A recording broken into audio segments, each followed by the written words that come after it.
Continuing our hunt for the best instant ramen flavour. I've tried these two in the series and I've put the paldo chicken over the buldak habanero. Now we've got the buldak curry. So much to get through. I put all of the spicy pack in because actually I don't know if it's a mistake, but I thought that spicy pack was the curry flavour.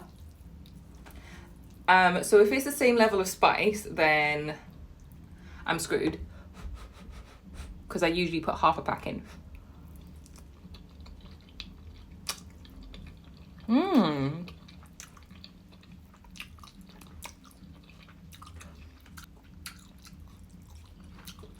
I don't think it's as spicy. No, it doesn't feel as spicy.